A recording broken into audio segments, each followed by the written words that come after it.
morning, good afternoon, good evening.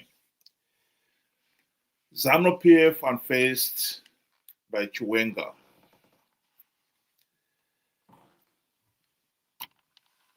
This could be as well be today's Herald headlines.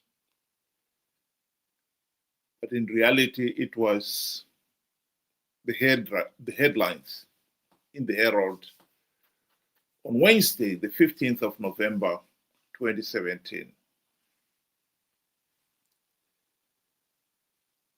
What has changed? Nothing. Zanu PF is worried about a possible military coup or popular uprising. Because the essential ingredients that made the military coup of 2017 possible are still there today.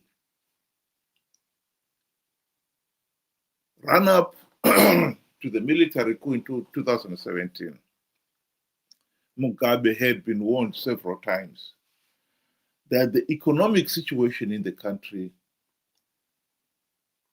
was making the country politically unstable. And as we know, that was the excuse the army used to justify staging the military coup.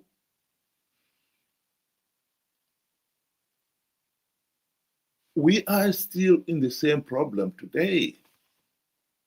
We are still facing the challenges of economic meltdown.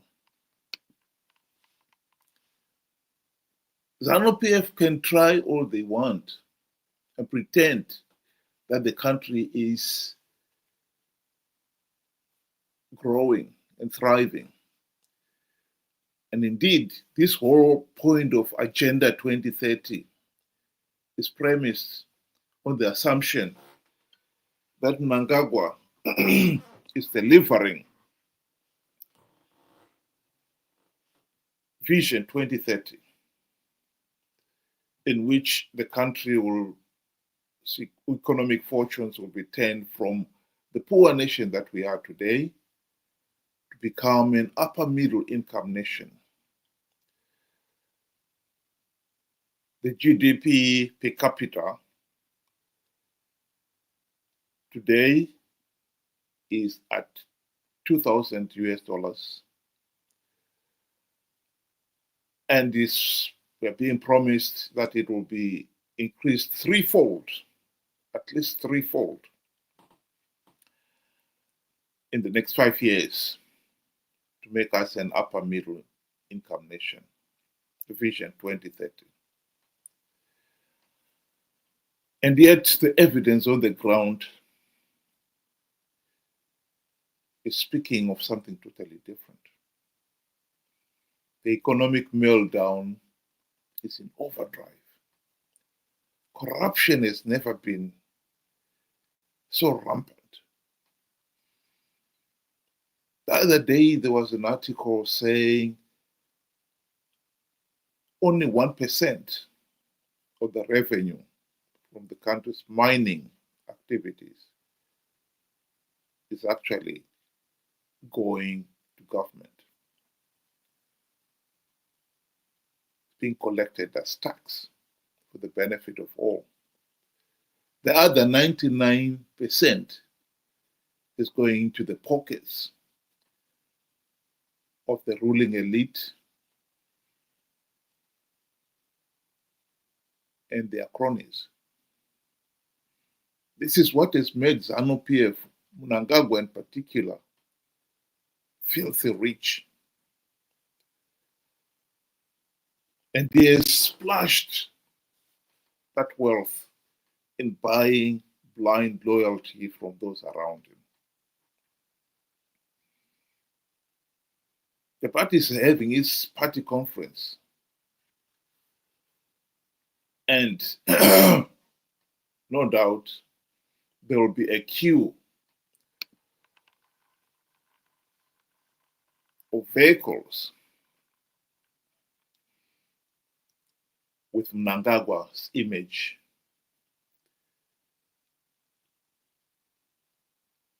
and praising Mnangagwa. Zimbabwe is moving from a one-party dictatorship to a one-man dictatorship. Mnangagwa has compromised the party structures to create his own parallel structures that are loyal to him and him alone. He has bribed the army in the hope that they will not stage another military coup.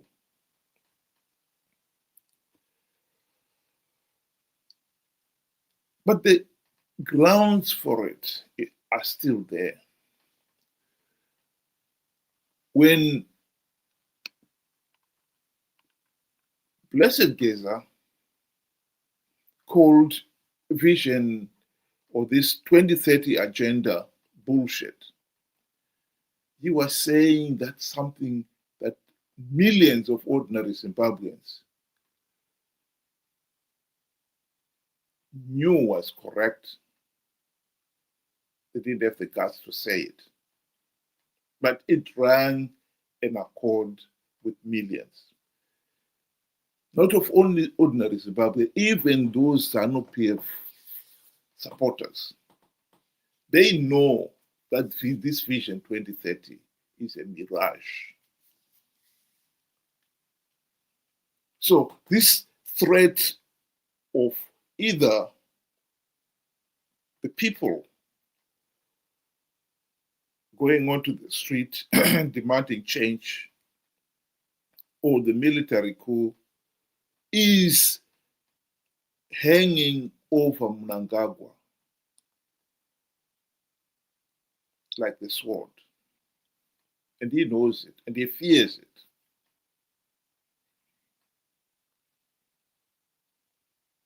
And so this whole charade of Zanu PF unfazed by Chiwenga is just nonsense. Mugabe tried that, but that didn't stop the coup. Mnangagwa is trying it, but he also knows that that may not happen tomorrow, as is threatened by Geza and his supporters, but it is going to happen. Zimbabwe is politically unstable. The tragedy with Zimbabwe is that we have failed to define what constitutes power and authority. How is that obtained? Who gives the mandate to people like Mnangagwa to rule? And who takes it away? We fail to define that. And hence the reason why we are stuck. We started on the right footing, one man, one vote. One of the key demands in the struggle for independence was one man, one vote. And yet, when we had the opportunity to exercise it in 1980, the Zanu PF shortchanged the people. It was agreed at the Lancaster House that PF Zapu and Zanu PF would withdraw all their freedom fighters from the field during the campaign period leading up to the 1980 elections. Mugabe and his crew signed on to that. But by the time they were back in Zimbabwe, they had other plans. Most of the freedom fighters who should have been withdrawn from the field to designated assembly points were left in the field. And not only that, their campaign message to the populace was that Zanu PF,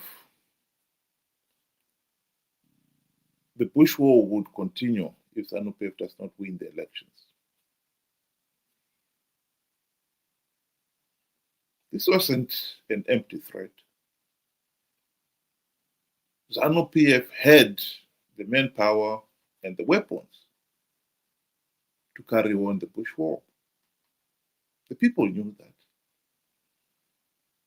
And so they voted to end the Bush war,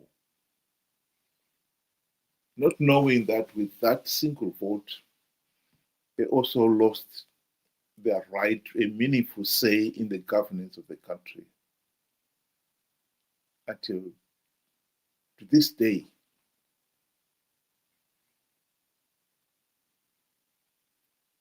Zanu PF, Mnangagwa, and before him, Mugabe, have always known that they don't have the mandate of the people because they've rigged elections.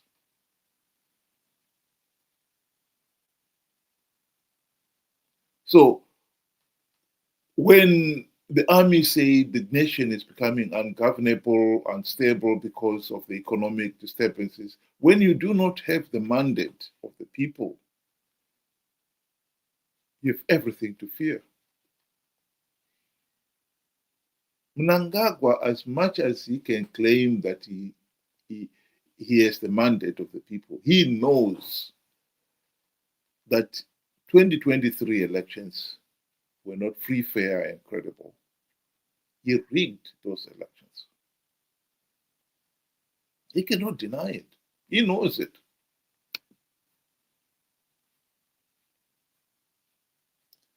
And not only that, he has got the arrogance of thinking that he can get away with it.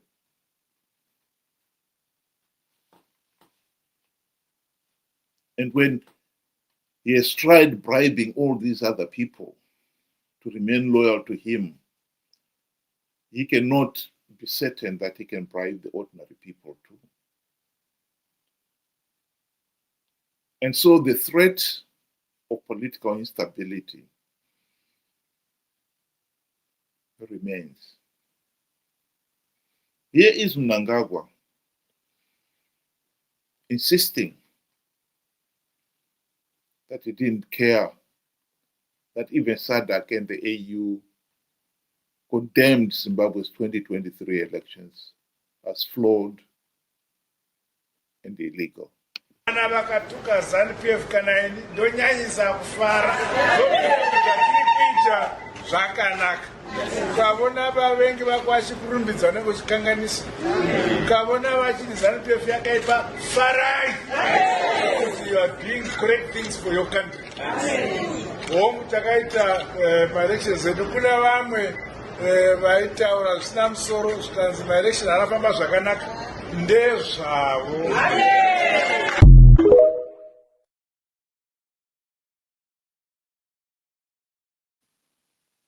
Well, the truth of the matter is, he knows that SADC was right.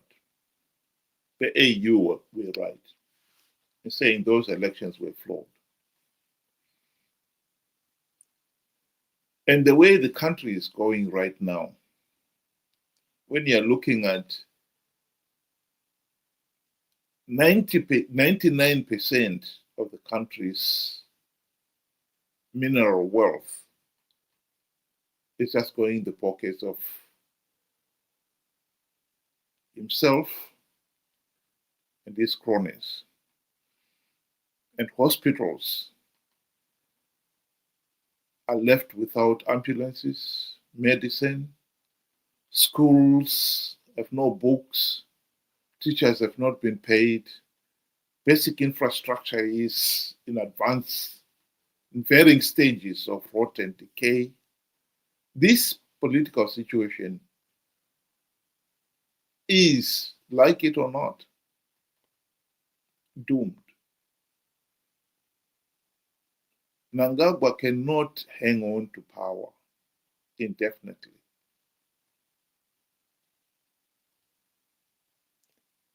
It is ironic that we started on the right footing, one man, one vote. And before the people could even exercise that right, Zanu PF decided to compromise that right by rigging elections. And now, on the eve of the party passing this 2030 agenda, resolution number 1,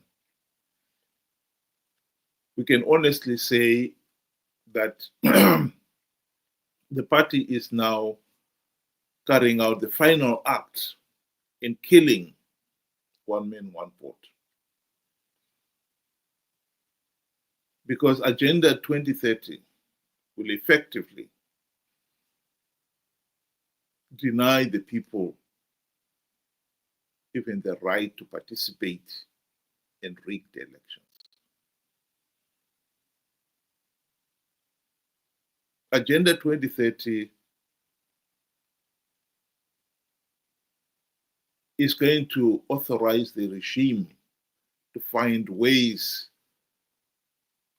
of either postponing the 2028 elections or doing away with the people voting, having a meaningful vote in who becomes the president. Mnangagwa is determined to stay in power by hook or by crook. If he fails, we know that Zanu PF itself definitely is the plan B.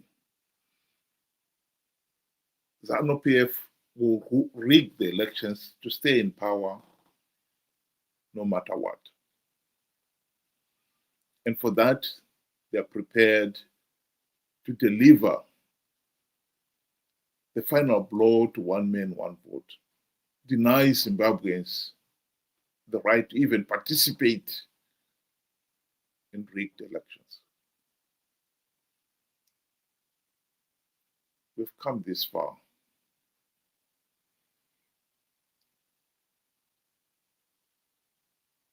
"45 years after independence.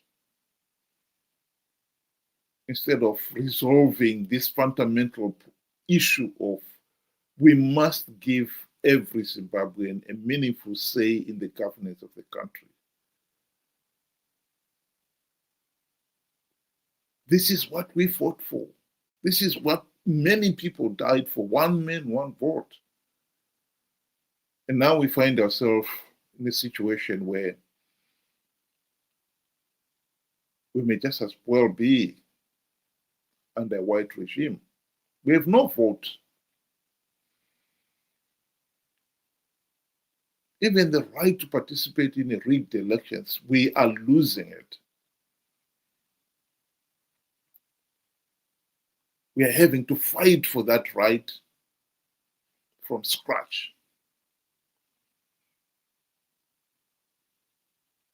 How sad, how tragic.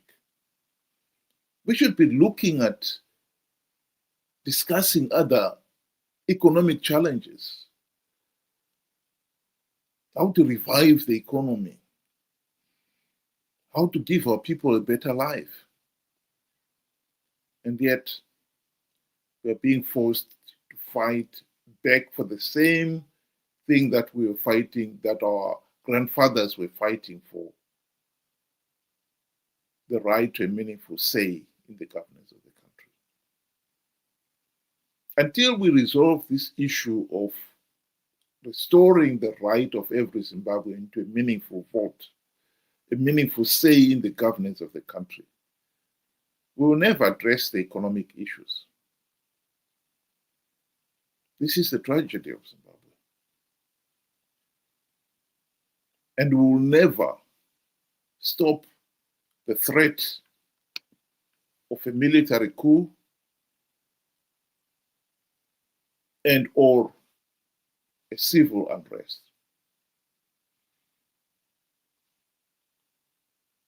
There's no amount of threats by the regime that can continue to retain this Zanu PF, failed Zanu PF dictatorship in power. The very idea that Zanu PF will rule until the donkeys have horns, given the present economic and political situation, is just wishful thinking.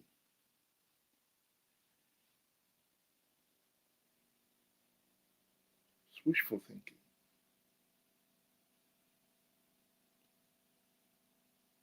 We need to resolve this issue of how we are going to govern ourselves. This is at the heart of why Zimbabwe is a failed state. Our failure to come up with a stable political system. No one has the divine right to rule the country. That should not be negotiable. That should be accepted as a matter of fact. No one has the divine right to rule the country. This whole idea that Zanu PF, just because they were involved in the liberation war, they have the divine right, is at the heart of our problem. We have to end this madness. Zanu PF is the one that is deliberately keeping the nation impoverished for its own selfish political gains. Millions of Zimbabweans in the rural areas are denied even some of the most basic needs, like land, for fear that if they were to be economically empowered, the next thing they would be asking for is political empowerment.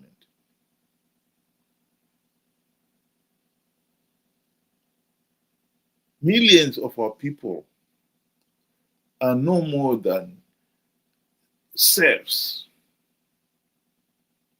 beholden to the Zanu PF, overbearing Zanu PF ruling elite and their proxies, the chiefs, the war veterans, the youth league, and so on.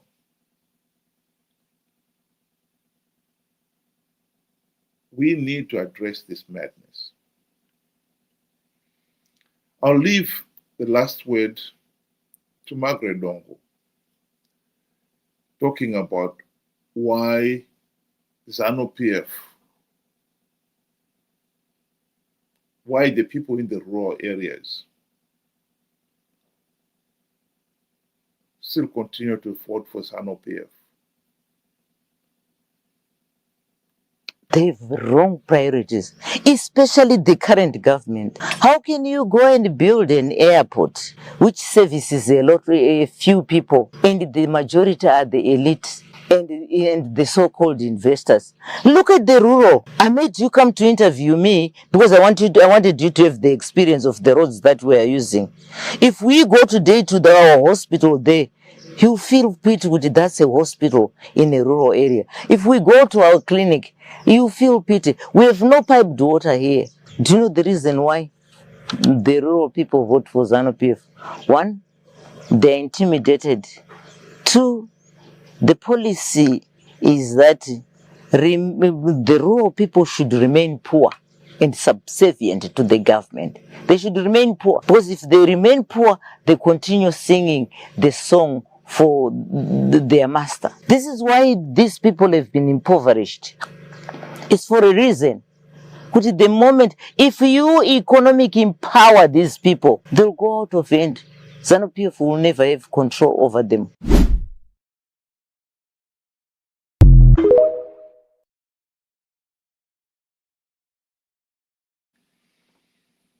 Well, economically empowering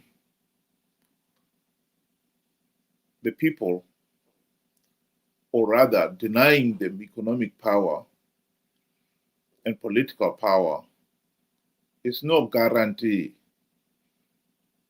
to Zanu PF continued rule. The people of Zimbabwe are restless. As much as Mnangagwa has bought cars to bribe the army, he must know that he has bribed the senior army officers. Those lower down are living in abject poverty. As much as Mnangagwa has tried to bribe the war veterans, he must know that, yes, as much as he gave cars to some of the senior war veterans, the majority gave bicycles. And if you seriously think that those war veterans will be fighting in his corner, campaigning, intimidating the rural people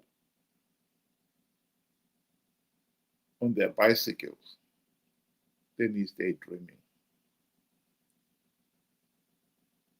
I repeat, Zimbabwe, we need a working political system. And at the heart of it must be the acceptance that no one has the divine right to rule the country. Every Zimbabwean has a right to a meaningful say in the governance of the country. One man, one vote. As much as Mnangagwa may want to try to kill it off, is back on the agenda. Is back on the national agenda. We want every Zimbabwean to have a meaningful say in the governance of the country and do away with this idiotic belief that some people have the divine right to rule the country. This is at the heart of our failed political system, and we must address it, and must address it now. Thank you very much, those of you who were able to join. Hope you'll be able to join us again tonight, at 7 o'clock UK time and 8 o'clock Zimbabwean time. Have a good day.